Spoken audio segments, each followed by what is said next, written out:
Good evening. This is the August meeting of the Prince George's County Cable Television Commission meeting. Welcome to our visitors and to our commission. Our first order of business is the approval of the minutes from our Wednesday, July 24th meeting. Were there any corrections or revisions to the minutes? There was just a couple corrections, name corrections, but has been given to you. We have to adopt the minutes first, and then we can go to that part. So That will be action item. I move that we approve the minutes with the said corrections of the name changes. A second. Yeah, we'll adopt the minutes as presented with those changes.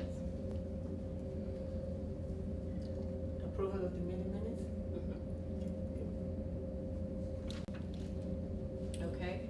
Our next order of business is to review the action items from last month.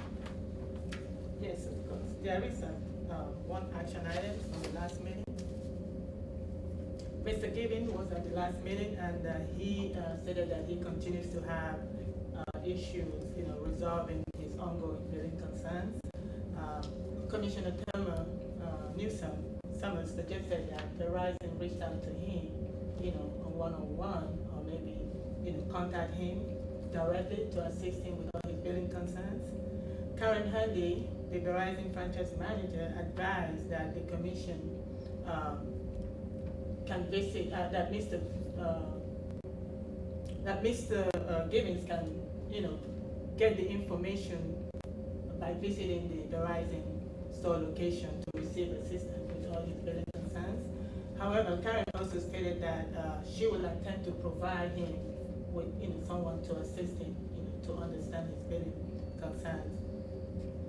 And also, Karen also stated that she was scheduled for someone to meet with him so that he can, they can explain all those, his concerns to him and provide him with his billing overview. Karen also provided a Verizon contact person to contact him directly, and her name is Miss Latoya James, and she reached out to Mr. Gibbons and explained all the information. He tried to explain all the billing concerns with him and provided him, details of the whole information that he was requesting for. However, Mr. Gibbons was still not satisfied with all that information. So, Ms. Karen also stated that they have done everything they could, for Mr. Gibbons, but he's still not satisfied. So, he promised that he was going to be here today, but we have not seen him. So, that takes care of the action item today. Wasn't there action item for Comcast as well for the gentleman from the school or the church? Pastor. The pastor, he was from the church. He was no longer getting the courtesy service, and there was an action item to follow up on, I believe, the audit, the Comcast audit, to try to figure out why he was not still applicable for that service.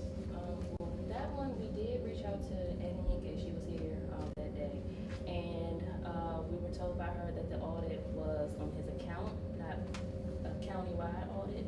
So once they looked into his account, they determined that he was no longer eligible, and at this time, that's still where it stands, and Nike isn't present, so I would have to follow up with maybe that's a follow-up on that one. Okay. Yeah, it is an action item. Can we have that formally documented Yes, as an action item? definitely. Okay, thank you. Also during the action item.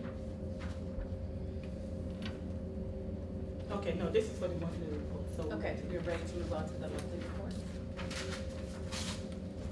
the monthly report. The monthly report for the month of July 2019. For Comcast, we have 10 open calls. We have 0 closed calls and no outstanding, no suspended calls. For Verizon, we have 39 open calls, and all the calls are closed. We have no outstanding so far. In the last meeting, we talked about the cinnamon, one of the outstanding calls for the cinnamon ridge.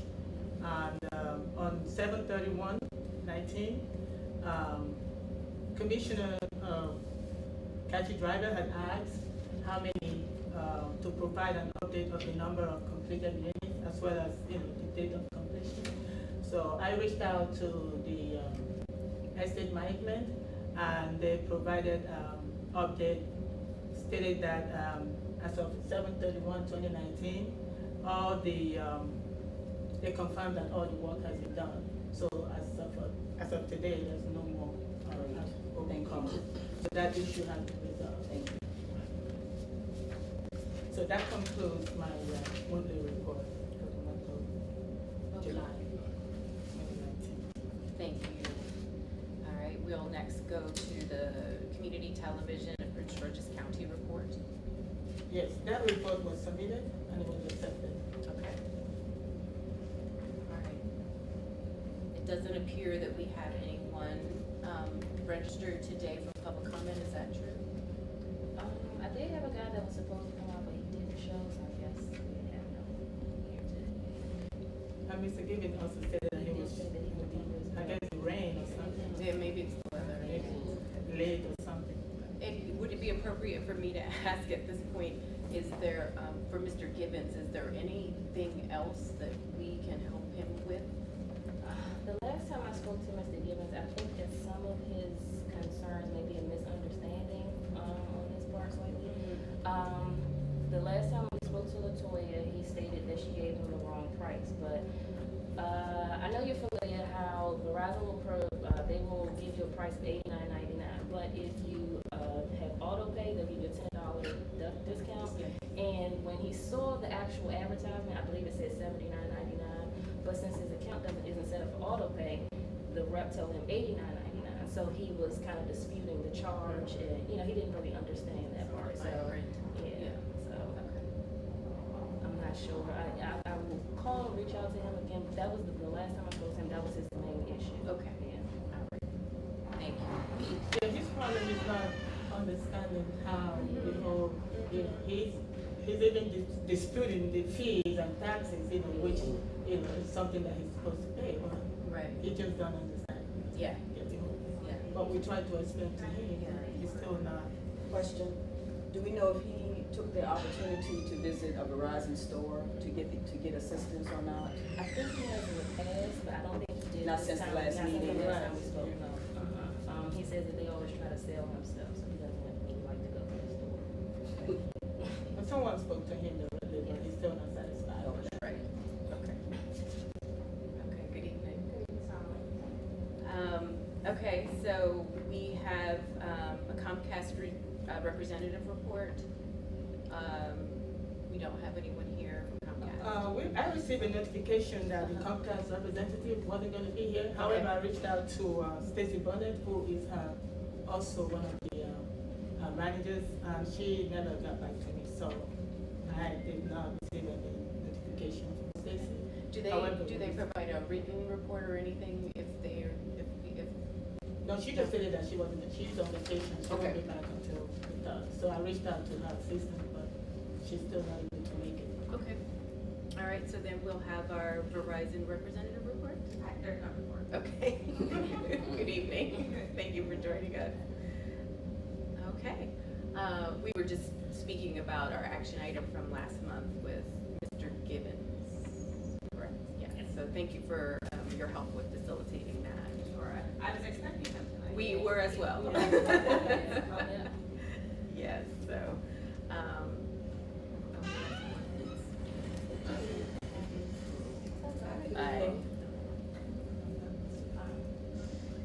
Mr. Evans? Mr. Evans? Yes. Okay, I spoke to you earlier, okay. Yes. Mr. Evans, we've moved through the agenda. If you want to, make your comment, you're welcome to. Oh, thank you.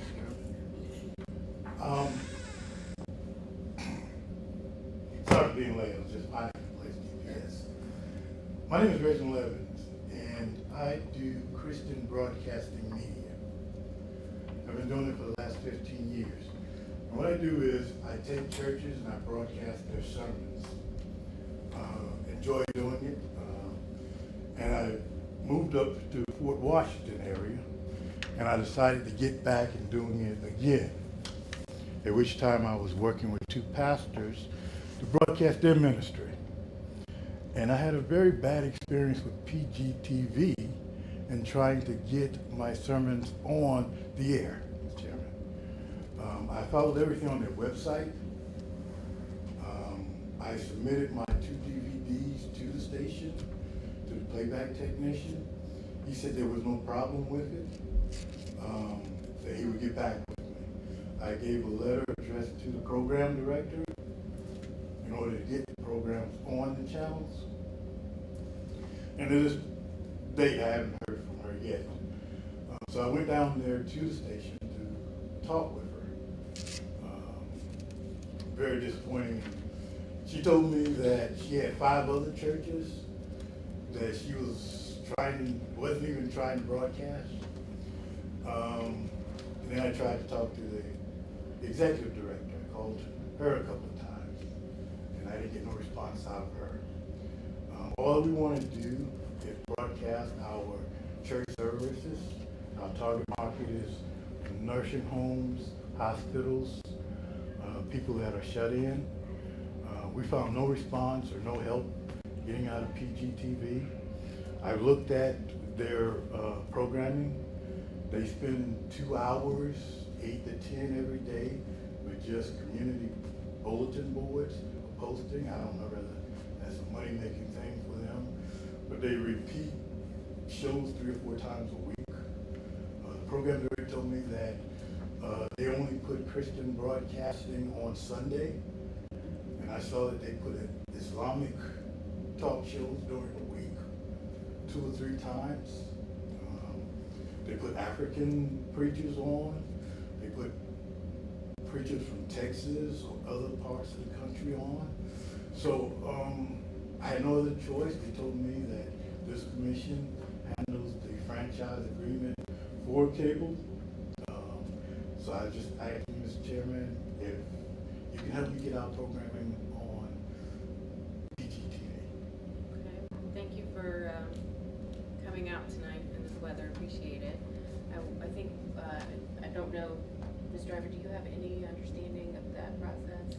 I do, and based on what I know about Prince George's County TV, you did go through the proper protocol in speaking with the program director, who I believe if you probably spoke to Gina Barty, is that who you spoke with? I can't remember her name, but Okay. that sounds good, yes. Yes, and then the other action would have been to speak to the executive director. And I do know that they're on the agenda, to come to this meeting. And I know they sent a written report. Perhaps we can ask them to come to the next meeting, or I can reach out to them if that is appropriate. I don't know if that's the appropriate protocol or not for me to reach out to them directly on his behalf. Yeah, we can also reach out to them Okay. to inform them about the issue. Okay. But- So we, reached out to only PGCTV. I reached out to her via email earlier today, so hopefully I'll get back from her tomorrow. Okay. We can collaborate. yes, we can. So I said all of that to say that we will follow up on this for you on your behalf, and we can report back.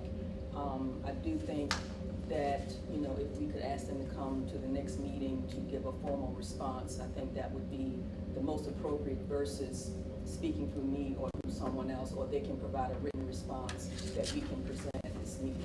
So then it's formal. So, but we will follow up on your behalf. Okay, their object is just to broadcast. Sure. The next meeting will be It's October? September 25th, I believe. Is that right, Gina? Yes. We meet monthly. Yes, we meet the 4th Wednesday of every month, so the next meeting is September 25th, same time, 6 o'clock here at this building. But we probably, our goal is to provide a response back to you before then, but, again, I just like formality, so, even if we provide a response back to you in the interim, we would still provide a formal response back at this meeting, just so the public knows too what your response is. So can we work it out and start broadcasting before, or just We- wait until October, Well, November? I mean, we don't have control over their programming. I mean, Okay. we just don't have control over it. So, Okay. What we can do though, again, is reach out to them on your behalf and try to work this out for you. And, try to get kind of a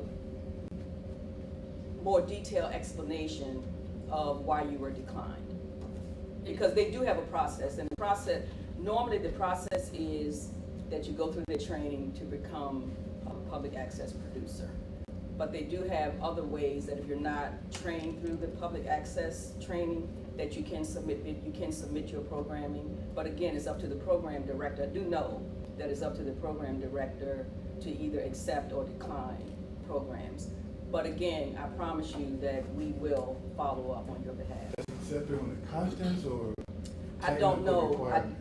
I honestly don't know what the criteria is for her. I mean, she is the program director and she is, truly in control of the programming. So I mean, I don't know, honestly, I don't know what the selection process is for her. So, but we will definitely follow up for you. And I think, Commissioner Driver, thank you for that. I think it would be helpful to this whole body to hear from them on their process. This is not something that we are, with the exception of Commissioner Driver, very familiar with. So I think it will be helpful for us to hear from them directly. That's as why I'm well. thinking it would be good to invite them specifically to the next meeting, and I can reach out to the program director and or the executive director to come to the next meeting to explain to us what their process is. But we will, in addition to that, follow up on your specific request. Right, so, also, in addition to that, I think that as an alternative or in addition, what we can do, and I don't know what city in Prince George's County that you live in, but, Port Washington. okay, so, there are other cities in, Prince George's County that also have the PEG channels, so like the city of Greenbelt, Capitol Heights and things like that, and they run their own, community television, if you will. And so I don't know if maybe you could maybe reach out to one of them and maybe have broadcasting there. Well, I'm broadcasting on GCTV. I had no problem with them. They were more Right, welcome. these are the- Just, and then one in charge of the county too. They were very helpful too. Sure, these are the cities that have their own franchise agreements, if you will, within Prince George's County. So PGCTV broadcasts countywide, Yes. but then you have those smaller localities like for like the city of Bowie, the city of Greenbelt, New Carrollton, all of those, they have their own franchise agreements where they have the ability to broadcast within their areas. So just as something to think about, if you just maybe on a smaller scale, if we find that we're not successful in reaching out to Prince George's Community Television, then maybe we can go that route as well. Yeah, like that. DCTV has been extremely helpful. Do y'all have anything to do with the other channels? The Bowie, the public No. safety? I think she No. just explained how they Yeah. have their individual Those are the individual. agreements. Okay, well, I appreciate your time. Being late.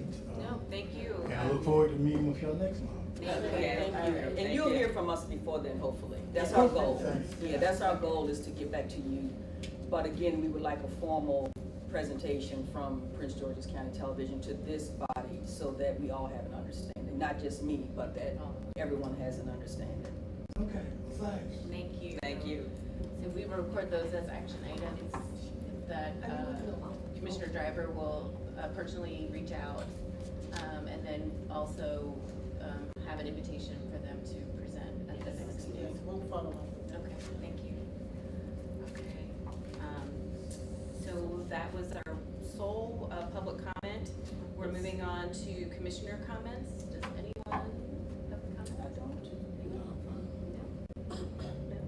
I have a comment. Okay. Moving forward, I would like to see a better relationship with our senior population that uses cable. Something that's more simple, affordable, and regulations and offers that will, kind of give them a better understanding. Because I think that moving forward, I hear more and more seniors that don't understand these plans when they purchase, and they definitely want cable. And I think that the cable company should have some type of program that could specialize in working with the seniors, because they are paying their cable bill. I think we should find a way to help them understand the way you work. It's my comment. I agree, I found that too. Yeah. Because seniors have reached out to me with the same complaint, as simple as you you're increasing your boxes, and they don't understand. A lot of times, seniors on a fixed budget, and they know, for instance, their bill is $80 a month. Well, when it becomes $90 or $95, they really don't understand, and they're not reading the fine print to say that this month your cable box has been increased. So, yes, I totally agree with that. Is that possible to? So I am the contract manager, and I deal with ISTV matters that pertain to the contract. So customer service issues and ideas that you have, I either bring them back to the person that handles that, and then they can reach out. But that's not, I hate to say it, but that's. Can you bring that's- them here? I can extend the invitation. I And it would appreciate be that. our, government affairs contact that would handle that. And, sure, I'd be more than happy to. Is it appropriate for us to acknowledge the speaker? Yes. Okay. I'm from South Carolina, and what they did with the seniors is they gave them a block. I think it's like 15 channels, and that's how they get it, and they charge them like $19 for it, and that's how they help the seniors with it. They don't get all the channels, but they'll get the basic local ones, and they bill us only like $19 or $20 for that. So it's a special product. Right. Marketed for Seniors. So we were talking about kind of an outreach and education solution, and then you're talking about a product. Like a package. Yeah, the package. Yeah. Okay, those are great ideas. Anyone else have a comment? Okay. All right, well, I think we are ready to adjourn. The next meeting? Oh, yes, our next meeting will be Wednesday, September 25th, 2009, here in this room. 2019. Go back in time. At 6 p.m. 6 p.m. All right, if no other business is before us, we stand adjourned. Thank you. Thank you.